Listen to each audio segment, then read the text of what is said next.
Hey guys, John Fraser here, just at the Global Breakthrough Energy Movement Conference in Boulder, Colorado. I am here with Edward Mitchell, and he's got some really cool technologies on Stanley Meyer's work, which I've been following for a while. So I'm going to video him, and you just talk about what your strategies are, and then a way for us to contact you. Okay. Great. Okay, my name is Edward Mitchell. I've been working on Stanley Meyer's technology since 2006. Okay. And it's taken me a long time to solve it. But if you can remember one thing about Stanley Meyer's technology to guide your experiments, know that everything deals with ionization. Okay. So now you're looking at, this is a capacitor. You got coils, 4 capacitors, and it's a charge dump. Okay. Charge dump. This capacitor, the capacitance here must be greater than the capacitance here, or it doesn't work. Okay. And you can note the way it's hooked up in series. It's all in series. That lowers this capacitance. You know these are hooked up in parallel. That ups their capacitance. Okay. So you got 2 things going on. So this one will put its charge dump into this guy. Okay. And I'll go ahead and fire it up. All right. And show that you can put high. I don't know if it'll catch over here. Okay. Screen. I'll fire it up just so that let you know you can put a high voltage to water. I'm going to put in. This is my. Okay. So tell me the equipment that you have here. Yeah. This is just a voltage power supply from 0 to 200 volts. Okay. DC. All right. And I'm going to go ahead and drive this. Now, sadly, I lost one transformer, so this transformer's out. I can't fully run it, but I can show that you can put a high voltage to water directly. There's no coating in the cells. Okay. In fact, they have a number 8 surface conditioning on both the bar in the center and the inside of the tube for a Meyer cell construction. Okay. Okay, and I'm going to go ahead and take it up. So you basically got your coils, you got your that's your cavitation tubes, you can say? Capacitor, okay. Yep. You got your power supply, and then what are these other 2 things here? Now this is a specific circuit. I don't know what this is. Now this is a specific circuit that I gotta get my partner over here. Why is this thing here? Okay, this is the specific circuit that we use. My partner developed it. Okay. This circuit allows you to plug in frequency you want to use. Here's the frequency where I'm at. I'm at 7,444 hertz. Okay. I can plug in my gating frequency. Okay. Plug in how many things on an instant. And in an instant, I can change using octaves to find for standing waves. No other circuit in the world can do this. And where can you get that? That's the PGen or whatever it's called, is it? That's from my partner, and I don't know if you can make that out. Let's put this down here. Innovation Shop Technology. Innovation Shop Technology for the 21st century. Pulse Generator family. And down here, sales at source4innovations.com at www.source-for-innovations.com. Okay? Awesome. Okay, so you're going to demonstrate turning on the power. I'll turn it up just to 15 volts. Okay. And as you can see, peak to peak, I'm already at 280, 300 something volts. Already, 15 volt input. You see any amp reading here? 0. 0 amps. It's 0 amps as far as this thing is concerned. So you're telling me you're putting 15 volts of DC into your big transformers. The transformers. Yes. The transformers are then upping your voltage into the capacitor, which is right there. Yep. And then you're reading from the capacitor. Where's your wires going back to you? Here's my high voltage differential probe. It's important it must be a differential probe. Okay, so you're going from a differential probe here, which is this guy here. It's a Pintec DP50 on the X1000. And that's coming back here on that wire to the Rigel DS1052E digital oscilloscope, and now it's showing 320-ish volts. It's charging. Charging. It's changing. You can see it's actually charging up now. Okay. No longer 200, now it's 300. Oh wow. It's a capacitor. Okay, can you go to 0 on the power? And it should... No, it's charged, 40 volts. It's holding it. It's a capacitor. It's holding 40 volts. This device is holding 40 volts? Yes. With 0 input? Yep. Holy crap. If you want to ground it, it'll shock you. You're going to ground it, it'll shock you. Okay. It's a water capacitor. I'm going to go ahead and take this up to approximately 130 volt input, maybe about a half an amp, and it's going to put over 3,000 volts. In between 2,000 and 3,000 volts, which science says is impossible, okay, into this water capacitor. Okay, go ahead. Let's see if I can get all three in there. So we're going up. You can go ahead and show the waveform so they can see it. They can see the waveform. That way they know scope don't lie. Okay, so you're turning up. You're 59, 60, 61 volts. Yep. 65 at 0.2 amps right now. Going up. We're at 100. Okay. Look at it. 2,000. Okay, so let me scroll back over here. So without changing, we're at 115 volts at 0.4 amps, and we're getting 300. Is that? Oh my gosh, 3.4 kilovolts into out of the capacitor. And wow. It works through a process of ionization, and as you can see, it's starting to ionize the gas. Okay, I'm going to come on this side so you can get a better image. It's starting to ionize the gas now. Sadly, I can't reach the threshold. The threshold for this particular cell is right around 7,500, anywhere around there. When I lost the transformer, I can't reach the threshold, but I can still get it to where it'll start ionization. Okay. I just can't reach the maximum threshold that it needs to get it to. So the charge is being stored in the water? Yes, and you're now, because we know it's ionization, ionization targets the atom. Okay. It ignores that it's a water molecule. It goes straight to the atom. Okay. And it tells the atom to release your electrons. Okay. And that's how Stanley Meyer's technology actually works. We all thought it was some part of Faraday. It was completely away from here. It's 180 degrees away from Faraday, where we want to create a high potential difference. Yeah, high potential difference to get at it and forcefully put on, just like if it was in the air. Okay. Ozone generator. You're gonna force that high voltage, low current condition onto the water bath. Treat it as if it was the air, and that's what your big transformers are for. Okay. They force a high voltage, low current condition as if it was the air, and it will ionize as if it was the air. Wow. Yeah. Okay, so you're going directly off of your power supply? Yes. Into what? Into some sort of a rectifier or something? No, this is a pulse generator. Pulse generator. I'll get my partner real quick. Okay. I know he's busy, but I'll let him. You're going into a pulse generator here, PWM, I think that's what he's talking about. So back over here. It's John Fraser again, here with Gunther. He's going to explain the pulse generator. Yes. Pulse generator. Okay. Yes.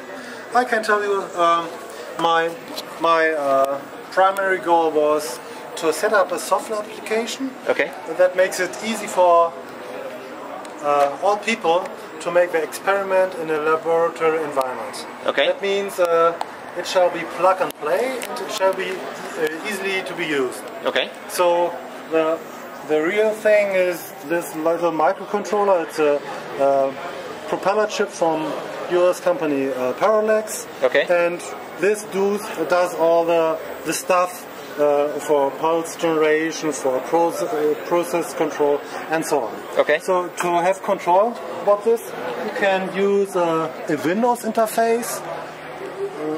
Must look it. You get the glare off the screen there. There we go. And here you can see it's like using Word or forum login in the internet. You have some fields, you can put in a frequency, a duty cycle. You can say, for example, it shall produce 3000 pulses in a way, and just drop on to push the start button, and then the system will create 3000 pulses. Okay. The main advantage of this system is that you can create pulse trains containing more than one pulse sequence. That means, for example, 2000 pulses at 2 kilohertz, and then make a gap of 1000 microseconds, and then continue with another frequency of 10,000 hertz with a duty cycle of 30%. Up to 8 time sequences can be concatenated to build up a... So what you're saying is, unlike what a lot of people have been trying, they have a signal generator that's putting a signal, one type of a signal into your amplifier that's going into your device. You're doing multiple signals at multiple frequencies. Yes. In whatever sequence you want, or all together, any combination. Exactly. And you have a brief overview about all parameters, because it's all quad stabilized. Whenever you have found something interesting, you can restore the same parameters and get the absolutely same situations, different from those potentiometers and alternative controls. And of course, this generator not only supplies one pulse channel, but up to 4 pulse channels. And so you can make some kind of applications with phase shifting. You can start a channel of whatever time regime you want to have, and then you can add another channel with the same time machine, and then you make a phase shift. So that they are phase shifted to each other. And make hundreds of thousands of different configurations, whatever you need, so you can simulate those Bob Boys devices or the Stan Meyer stuff. And by doing phase shifting, I'm saying maybe you can find that appropriate resonant point. For whatever material that you're trying to activate. Finding a resonant point is one thing this system is able to do. You get feedback information from your LC circuit, and these phase shift informations are calculated so that you can get a phase shift you want to have. For example, if there are 2 pulse you're generating, and you get a pulse feedback, and you decide the pulse feedback shall be shifted 0 degree, then you can put in the parameter 0, and the frequency will shift until 0 phase shift situation is reached. If you want to decide to make it 90 degree, you put in 90 degree as a parameter, and then the frequency will change until 90 degree phase shift is reached. This is one application for a single channel. But if you use a multi-channel application, you can take, for example, 3 different coils, and you can produce some kind of pulse mix, as Bob Boy's tooth does, to influence his DC current behavior within his cell. And so it's a very versatile tool to use, and it's so easy to use because people don't have to do any soldering work. They can use this applicated PCB. They add an electronic switch. Of course, these pulses generated have to be amplified in a manner, and it's all modular design, so that it means it will grow with the application. You can extend it. You don't have to throw anything away. Because if there are other applications, like, for example, motor control, it can be reprogrammed and run another process control application. So the equipment and the things that you offer, like in this setup right here that we're looking at, what are your components that are creating the frequency to go into, I guess, the amplifier here? It's essentially this one. This little microcontroller does the whole work. The parameter it gets are supplied by this Windows application. The same screen as this. And the power to create the pulses from this power source. Power supply. The power supply is this electronic switch. It's a neat one because this switch is a potential free switch. You can drive it in whatever voltage niveau you have, it's fitting. It can cope with voltages up to 50,000 volts. It has very high potential environment, static voltage environment. You can apply some high voltage optocouplers to cope with this situation. On the other hand, if you blow something up, you can exchange it within a minute without soldering work. Okay. So if you, this is a, I'm not too familiar with electronics. So this is a, what is this here? This is a MOSFET, it's a switch. Okay. This is a protection diode. Okay, so if these one of these blow, you just simply unplug it, pop a new one in, you're ready to go. 1 minute. Fantastic. Okay, and then you said your range of voltage and the capabilities of this is? Of course, today's MOSFETs don't support high voltages higher than 2,500 volts. Okay. This is the limit. So that the highest voltages you can switch with this device today is 2,500 volts. Okay. But you can drive it in a high voltage environment. Potential far higher than 2,500 volts. Okay. Let's say in a high voltage application for a power grid. Okay. There are transformers creating 100,000 volts, and the question is, how does the switch? How can it be pulsed or controlled in this high voltage environment? Right. And this does a very good job for these high voltage applications. It's fantastic. Fast and powerful. Okay. And then so you sell these components on your website? Yes. Okay. How do we get in touch with you? Yes, you can. Okay, so this is that your brochure there too? This is my brochure. This one here. Okay.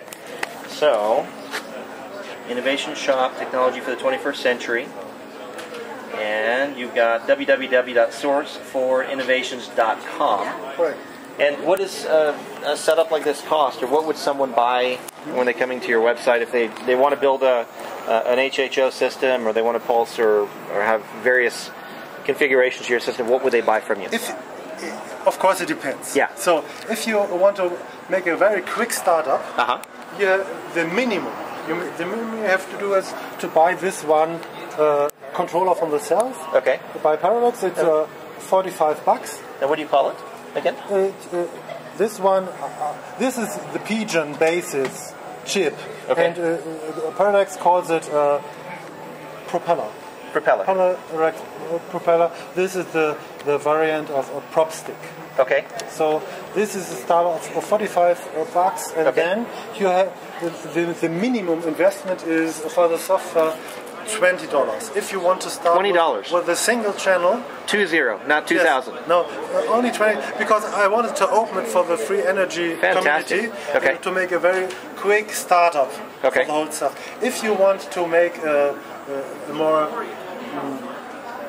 elaborate application, of course you have to use more than one channel, and then it costs more. So there's a price list available. I can give it to you. So each board is one channel. So this outputs to you get buy one of these boards per channel. No, is that right? No, if you use this chip, you are already fitted to use 4 channels. Okay. Of course, you have to add some kind of electronic switch. Okay. This is pre-built. You can use it plug and play. Okay. Of course, you can build it on yourself. If you want to have a very cheap version, you take a MOSFET, drive, and an optocoupler, and you are done with less than $10 on your own. Do you have plans to do that on your internet or anything? Yes, I can supply. That would be great. To do wonderful. That. Okay. Yes, and this is done. So if you are seriously dealing with this stuff, I think it will be something between $150 and $250 for most applications. Okay. This is more advanced application stuff, and I'm prepared to do some more advanced things. I will expand into daisy chaining more than one controller. Okay. So that one controller is the master and the other have subordinate tasks to fulfill. And I will create a LabVIEW integration, because LabVIEW is some kind of standard interface for universities, for the industry and the educational system, so that it's a plug and play hardware module in a more sophisticated overall application. Fantastic. Now, when did you start your business or your company? 3 years ago. Okay. How are you doing? Fine. Yeah? Yes.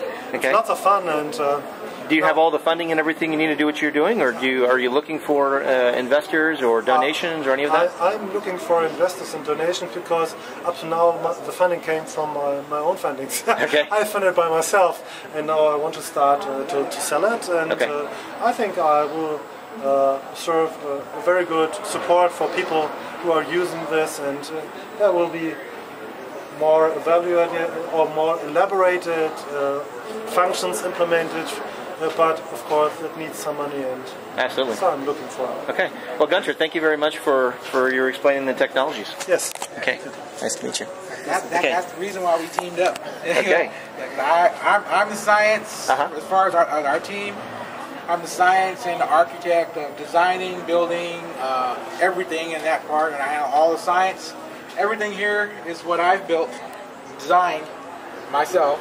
Okay. Everything here in this, and it shows what they're supposed to be. And there's my website. So True Green Energy Solutions is Edward Mitchell's site. So this device here that I'm looking at on the left. That's the water capacitor. Water capacitor. Okay. And then you're looking at what it calls the VIC transformer. The VIC transformer. Okay. And that's basically what you have in the clear. So the VIC transformer is an equivalent of this here. Okay. Now, this one I didn't bring because I didn't want it's getting ready to be installed in my car now. Okay. This is the key. If you want to run into your car, you must have what's called the gas processor. It won't run without it. Okay. But I didn't want a chance someone dropping this $3,000 and someone go, oops. And then that would hurt me. I think I was seeing some of your videos in front of a car or something in the garage. Yes. Okay. All right. This is now ready to be installed in the car. So the gas process, that had some sort of LEDs that were exciting the gas. Yes, pushing the electrons further to higher orbits. Okay. Yeah, you're pushing every time. Just like a laser. You're just adding light to a medium and exciting it. You got to get it at the right wave, the absorption wavelengths, and you push it. Because what the device is as a technical term, it's a laser charge pump and an ionization chamber in one. Okay. So you're using laser diodes within them? Yes. Fantastic. So you can get coherent light. That's very important. Yep. You don't want to use diffuse. It must be coherent light. Okay. And this will strip, if you can figure out the correct wavelengths and the correct sequencing, it will strip all the way from 4 to 5 electrons off of the oxygen atom. Okay. The oxygen atom turns out to be the key. Okay. Hydrogen is the energy carrier. And then this last one is the injector. This is just a miniaturization of the water flow capacitor. Okay. And this one I can make it. I know how to make it, but funding. Yeah, you're just waiting on funding for this. Yeah. So you're potentially looking for maybe even some investors or donations to help you. Yeah, because the only thing standing in my way now is funds. Okay. I understand the full science of this technology. Anyone wants it, I can make it for any car. Okay. No matter what. So that's basically the technology from Stan Meyer's site where. Hold on one second, let me switch this around. So just from my understanding, this technology was to that is basically you're replacing the spark plug, right? Yes. The spark plug is being pulled out.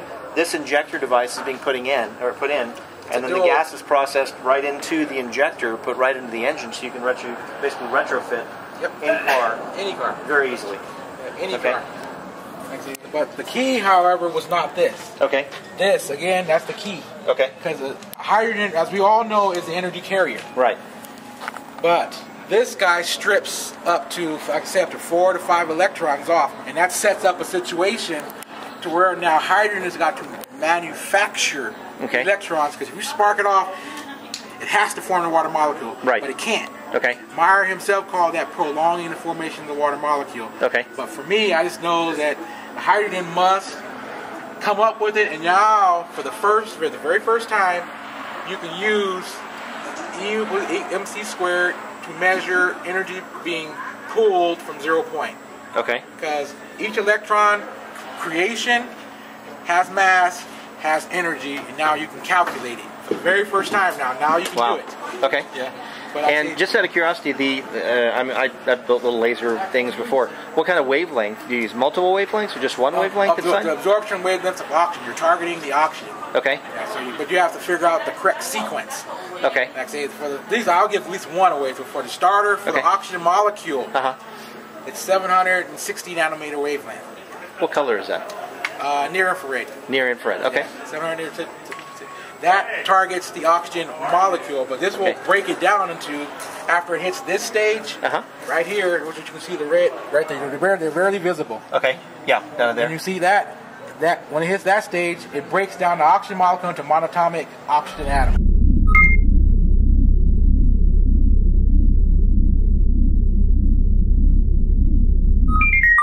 Okay. And then I went a whole other sequences to continually break down more and more electrons are being stripped. And down here in the center, your gas is basically flowing through some sort of a cylinder, glass cylinder, or no. I used for me and my purpose, I used aluminum for the outside, but it's coated electroplated nickel. Okay. Electroless nickel is what it's called. Okay. It has to be coated because nothing can really withstand it. Only stainless steel or some form of nickel can withstand an environment like this. Okay. And the center electrode is stainless steel. But on this one, this is a perfect mirror. Okay. You have to, and machining is known as a number 8 surface condition. Okay. Then you have to polish it. It's very important that, because you're dealing with lasers. Right. It must be a mirror. Right.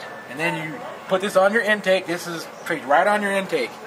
All gas must be treated. Okay. You cannot go and allow any normal untreated air into the system with the standing Meyer system, or it doesn't work. Okay. Because if you let untreated air, it sees the oxygen molecule in its molecular form. Right. It's ground. It's ground. Yeah. And you'll lose all that you worked for. Will be lost. Okay. Because it'll say, "Oh, I can ground out and I can stabilize." Got it. So that's that. This is the key. Is this gas process? But Meyer doesn't talk about it much. Right. It's not a hard device to learn. I've seen it somewhere in one of his videos where he showed some sort of a gas processor, but it never really went into detail about that. He won't. Yeah. You know, I think in the New Zealand video, someone asked him the correct question, and he actually laughed because the guy asked about stabilizing the whole reaction. And Meyer kind of chuckled. Right. I really don't want to stabilize it. Right. He doesn't want to stabilize it because he's using hydrogen as an energy carrier. Sure. But this oxygen guy wants to stabilize, and it's going to force the hydrogen to produce electrons, which gives you your energy. Okay. So we all had it wrong with Stanley Meyer, but I got it. So if you now if somebody wants to buy this, you're obviously putting it into some sort of a combustion vehicle. First, I'm going to go into welding applications, cooking applications. This is versatile. This one can be used in any application you need to use a fuel gas, burnable fuel gas on demand. Okay. You can put it onto your barbecue. Okay. You can put it onto welding. You can put it onto your heater for your water heater at home. Okay. This is the most versatile of Meyers, where this is right here traps you and just used for an engine. Got it. So that's why he has. So your different applications are just a fuel source for anything you can imagine, I guess. And now, if it's for a car, convert your car to propane. Yeah. Switch the fuel. Okay. Done. Okay. You know, but there's two different systems. This one works better for a car. Well, let me go back. Yes. I think I just caught something that you just said. Okay, so you convert your car over to propane. Correct. Or CNG or whatever, right? Yes. And so it basically has the injectors and everything ready to go. Now you use this product here. You switch the fuel. You switch to this fuel into the other hardware adapted situation, and now you're running fuel off of this device into your vehicle. In order to get the exact same timing, just meter mix your exhaust. You can sit there, you can watch it with a timing gun. Okay. As you're meter mixing your exhaust back to the same timing. Now, are you dealing with an OBDC1 or OBDC2, or it has to be before all that? Has to be. You can incorporate it with them. Yes, okay. You can, but the science on that has to be figured out. Yeah. And so I haven't gotten that far yet. Okay. I'm just converting one car, and it doesn't require any of that. What type of car? What make and model? Volkswagen Scirocco. What year? 83. 83. Okay. I'm just converting one car. So you could do that like in a Porsche 944. I just picked one of those up to do a conversion myself, because you don't have all the other limiting things that they put on to make the car more efficient for fuel, regular fuel. Yes, like I say, but this one right here is a fuel replacement. Okay. It's a fuel replacement system. You get this, you no longer need gasoline. It's far stronger. Right. I calculated its output anywhere from 10,000 to 14,000 kilojoules per mole versus gasoline is at 5,000 best. That's super unleaded, 5,000 kilojoules per mole. Okay. That's why it takes less. If you remember the videos, Meyer says it only take 22 gallons to go from LA to New York, New York. Okay. That's why, because you have higher energy flux density, therefore you need less of it. Okay. Now, just out of curiosity, how did you find all this standard stuff, or how did you kind of engineer all this? I had to start from scratch using the scientific method. And I actually ignored anything that Stan Meyer used, and I started from scratch. Okay. You go and use scientific method, you ask your question, you perform your experiments, analyze your data, organize your data, and then at the end, you see if you answered your question or not. If not, start over. It's a long process. Yeah. How long have you been doing this?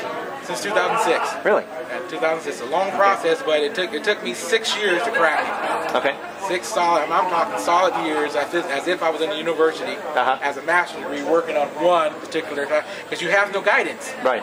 Now, what's your background? What do you do? I mean, what do you do to earn income right now? Ex-Marine. Okay. I got out of the Marines, and then I joined the Army. Got out of the Army. Okay. But my background is generally automotive, diesel mechanic. Okay. Diesel mechanic, but I went to college for mechanical engineering and also architecture. Okay. And majored in chemistry. And those, I guess, all the combination allowed me to see the chemistry aspects dealing with ionization. Okay. Because I knew something was happening that we could explain with science. Okay.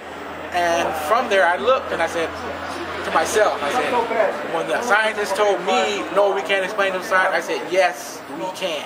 I just have to go use the scientific method, which all scientists should use, and I'm the only one that has ever done that. You just kind of figured this out on your own and just... Yes, and then once you get to where you got a core understanding of the science behind it, then you look at Myers in review to let you learn how to build it correctly. Okay. And that's where I am now. I'm building it correctly, so I can get it to do what it's supposed to do. So if somebody's brand new, they're looking at your video for the first time, they've been researching some of these technologies, if I'm the brand new guy, where would I start in this whole process?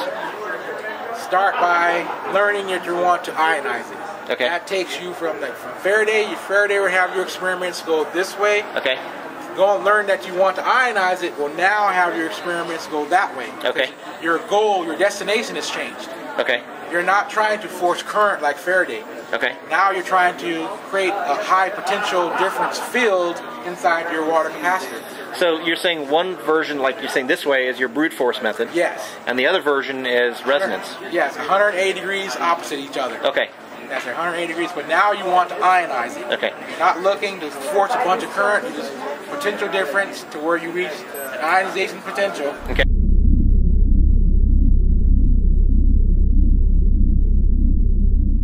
As if you were in air and you start the process. So you're saying high voltage. Yes, high voltage low current. potential difference. Yes. Okay.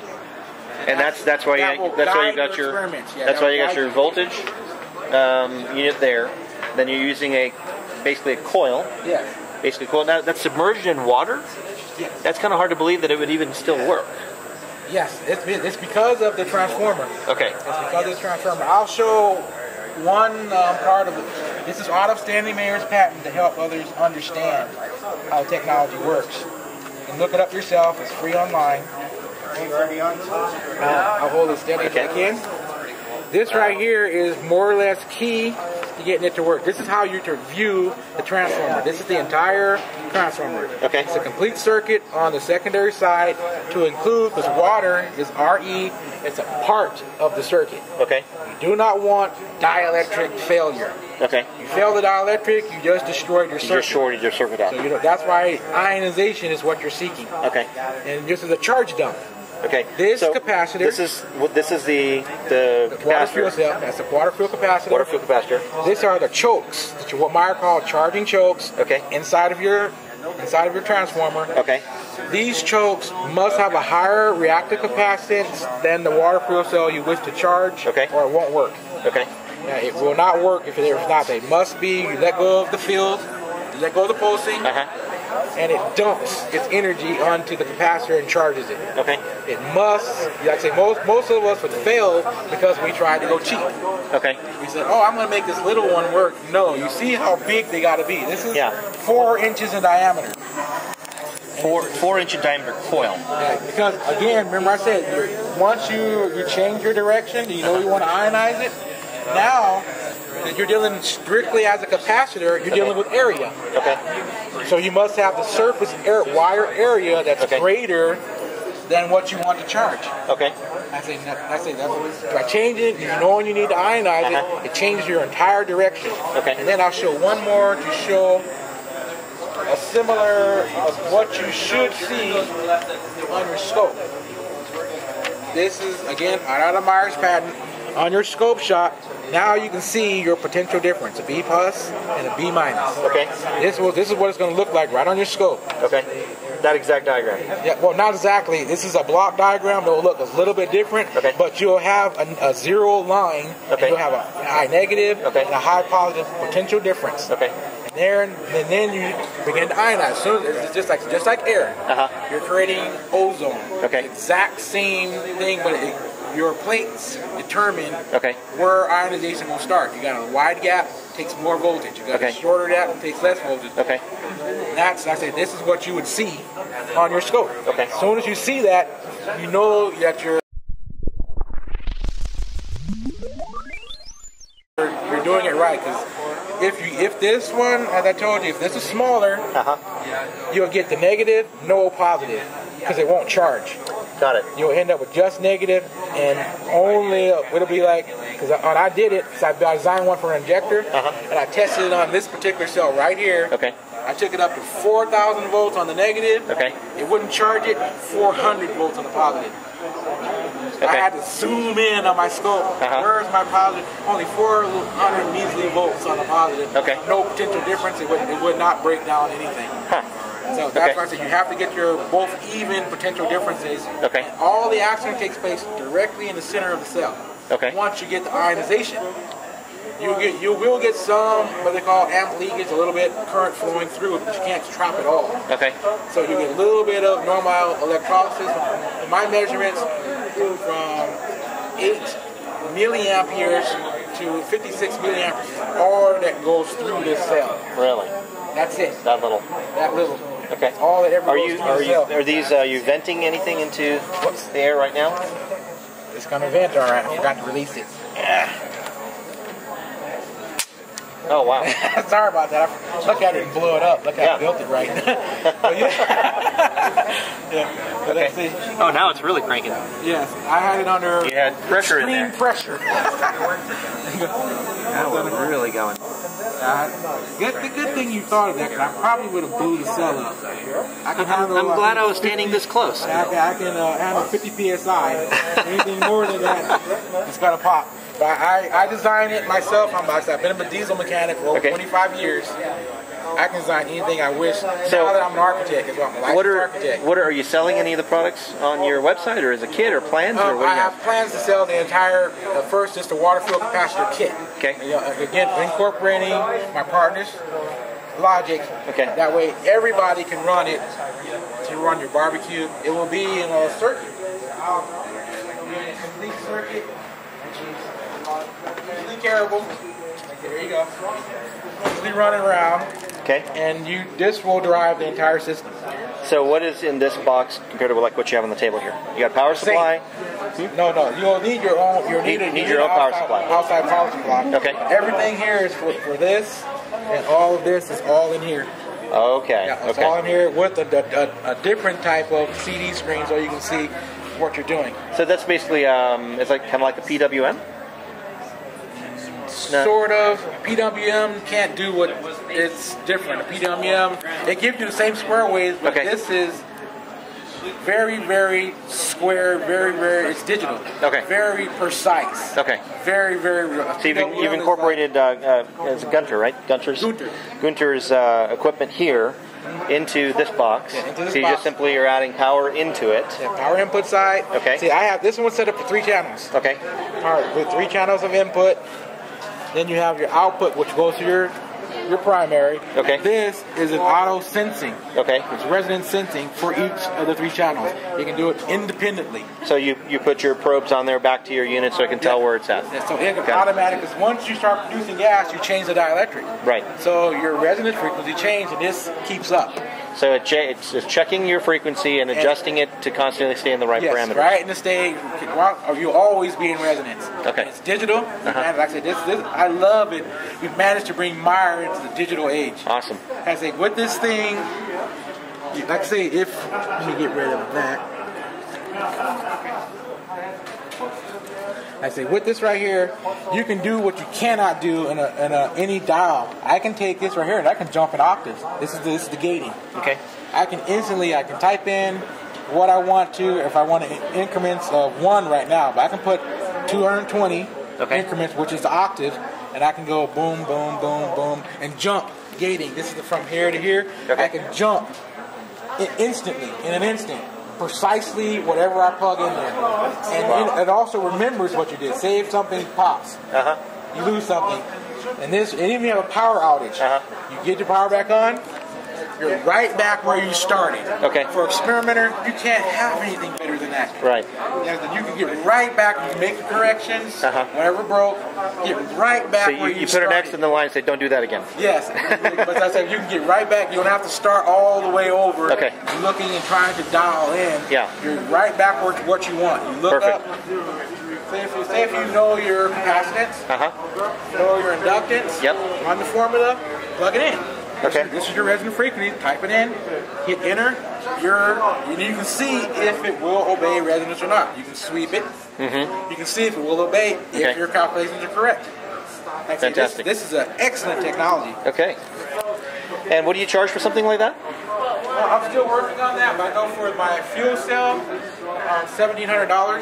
Okay. But I'm more than likely going to cut that down to $1,500 because I found a way to save money for myself. Okay. And I want to pass that 100% savings to the consumer. Okay. And we'll cut it down to $1,500. So in addition to the fuel cell, you just need power supply and that includes all the rest of the equipment from you to do what it needs to do. And you'll need, if you want it on a car or anything like that, you need a 12-volt inverter. Okay. Pure sine wave though, not a modified sine wave. Okay. Pure sine wave to drive this. It's not going to take much amps. As you can see, you're not going to. At most, when I start paralleling them, at most 2.6 amps. Wow. The car has no. The car's just like I don't care. That's no for issue. Nothing. Yeah. Car's just like I don't care for that. You know, it's nothing. Okay. Awesome. Well, let me do this. All right, so it's again John Fraser here at the Global Breakthrough Energy Movement event. Got Edward Mitchell here, and thank him for his explanation on his water fuel cell and Stanley Meyer work that he's done with his partner and friend Gunther. Gunther. All right, thank you very much. Great nice meeting to meet you. Okay.